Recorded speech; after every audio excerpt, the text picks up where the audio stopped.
ഇന്നും യേശുവിനോടുകൂടെ യാത്ര തുടരാം എന്ന ഈ ശുശ്രൂഷയിലേക്ക് താങ്കളെ സ്വാഗതം ചെയ്യുകയും കർത്താവായ യേശുക്രിസ്തുവിൻ്റെ നിസ്തുല നാമത്തിൽ വന്ദനം പറയുകയും ചെയ്യുന്നു. ജീവിതത്തിലെ ഏറ്റവും അതിപ്രധാനമായ നിമിഷങ്ങളാണ് ദൈവത്തോടൊത്ത് ചിലവഴിക്കുന്ന നിമിഷങ്ങൾ. ദൈവത്തോടൊത്ത് ചിലവഴിക്കുക എന്ന് പറയുമ്പോൾ അതിന് പ്രത്യേകിച്ചും ഒരർത്ഥം തിരയേണ്ട കാര്യമില്ല. പ്രാർത്ഥിക്കുന്ന സമയങ്ങൾ, ദൈവത്തിൻ്റെ വചനം ധ്യാനിക്കുന്ന സമയങ്ങൾ, ദൈവവചനം ശ്രവിക്കുന്ന സമയങ്ങൾ, ഇതൊക്കെ നമ്മൾ ദൈവത്തോടൊപ്പം ചിലവഴിക്കുന്ന സമയങ്ങളായിരിക്കും എന്നുള്ളതിന് ആർക്കാണ് സംശയമുള്ളത്? അങ്ങനെയാണെങ്കിൽ നമുക്ക് സ്വയം ഒന്ന് പരിശോധിച്ച് നോക്കാം. നമുക്ക് ആയുസ്സോടെ ലഭിച്ചിരിക്കുന്ന ഇത്രയും നാളുകളിൽ എത്ര സമയം നമ്മൾ ദൈവത്തോടൊപ്പം ചിലവഴിച്ചിട്ടുണ്ട്? പ്രാർത്ഥന എന്നൊക്കെ പറയുമ്പോൾ 5 മിനിറ്റോ 10 മിനിറ്റോ ഒക്കെ ചിലവഴിച്ചിട്ട് നമ്മുടെ സ്വന്തം കാര്യത്തിന് പോവുകയല്ലേ ചെയ്യുന്നത്. അങ്ങനെയല്ല. ദൈവം നമുക്ക് തന്നിരിക്കുന്ന ആയുസ്, ദൈവം നമുക്ക് തന്നിരിക്കുന്ന ബലം, ഇതെല്ലാം ഉപയോഗിക്കേണ്ടത് ദൈവസന്നിധിയിലാണ്. പലപ്പോഴും നമുക്കതിന് കഴിയാതെ പോകുന്നു എന്നുള്ളത് നാം സമ്മതിച്ചേ മതിയാകൂ. ഇന്നും നമുക്ക് യേശുവിനോടുകൂടെ യാത്ര തുടരാം. ചില നിമിഷങ്ങളിലെ തുടർ ധ്യാനത്തിനായി വിശുദ്ധ ലൂക്കോസിന്റെ സുവിശേഷം 18-ാം അധ്യായം 7-ാം വാക്യം വായിക്കട്ടെ. ദൈവമോ രാപ്പകൽ തന്നോട് നിലവിളിക്കുന്ന തൻ്റെ വൃതന്മാരുടെ കാര്യത്തിൽ ദീർഘക്ഷമയുള്ളവൻ ആയാലും അവരെ പ്രതിക്രിയ നടത്തി രക്ഷിക്കയില്ലയോ? അടുത്ത വാക്യം കൂടെ ചേർത്ത് വായിക്കുന്നു. വേഗത്തിൽ അവരെ പ്രതിക്രിയ നടത്തി രക്ഷിക്കും എന്ന് ഞാൻ നിങ്ങളോട് പറയുന്നു. ദൈവത്തെ ഭയവും മനുഷ്യനെ ശങ്കയുമില്ലാത്ത ഒരു ന്യായാധിപൻ്റെ അടുക്കൽ ഒരു വിധവയായ സ്ത്രീ അവരുടെ ഏതോ ഒരു വിഷയത്തിന് പരിഹാരമുണ്ടാക്കുവാൻ, നീതി ലഭിക്കുവാൻ ദീർഘനാളുകൾ കയറിയിറങ്ങി.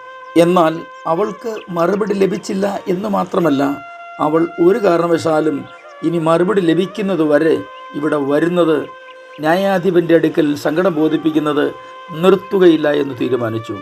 ഒടുവിൽ ആ ന്യായാധിപൻ സ്വയം പറഞ്ഞു, ഞാൻ ഇനിയും ഇവൾക്ക് നീതി നിഷേധിച്ചാൽ ഇവൾ ഒരുപക്ഷെ എൻ്റെ ചെകിട്ടത്തടിക്കാൻ സാധ്യതയുണ്ട്.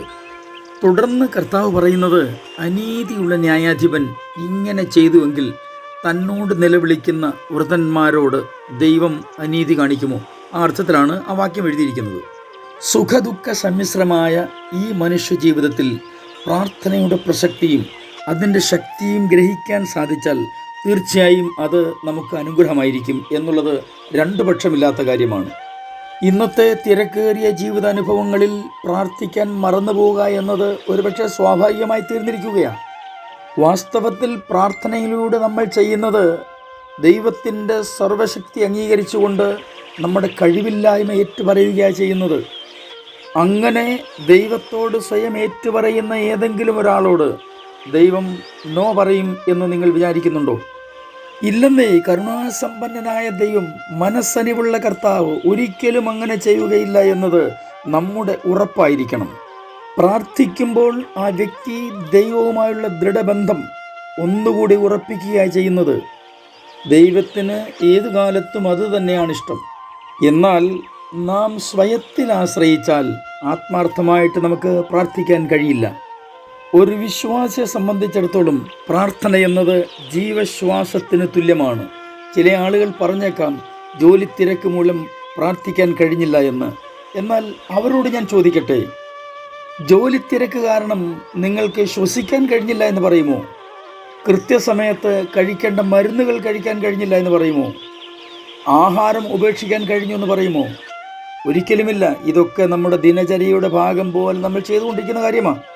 നവീകരണ കർത്താവായ മാർട്ടിൻ ലൂതർ പ്രാർത്ഥനയെക്കുറിച്ച് പറഞ്ഞിരിക്കുന്നത് ഒന്ന് ശ്രദ്ധിക്കുന്നത് നല്ലതാണ്. എനിക്ക് എത്രയും ജോലിഭാരം കൂടുന്നുവോ അത്രത്തോളം എൻ്റെ പ്രാർത്ഥനാ സമയത്തെയും ഞാൻ വർദ്ധിപ്പിക്കും.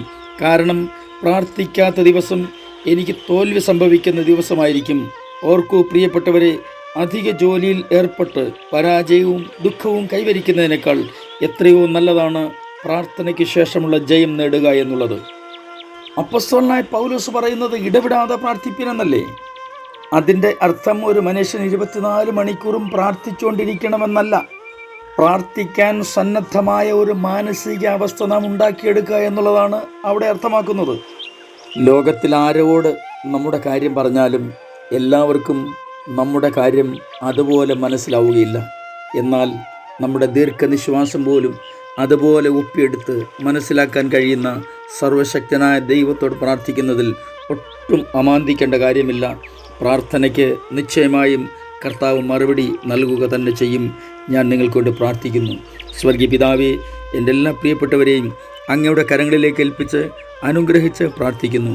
ഞങ്ങളുടെ ജീവിതത്തിൽ പ്രാർത്ഥനയിൽ ഉറ്റിരിപ്പാൻ, മടിയില്ലാതെ പ്രാർത്ഥിപ്പാൻ, മടുത്തുപോകാതെ പ്രാർത്ഥിപ്പാൻ, എപ്പോഴും പ്രാർത്ഥിപ്പാൻ ഞങ്ങളെ സഹായിക്കണമേ. യേശു ക്രിസ്തുവിൻ്റെ അൻപുള്ള നാമത്തിൽ തന്നെ. ആമേൻ.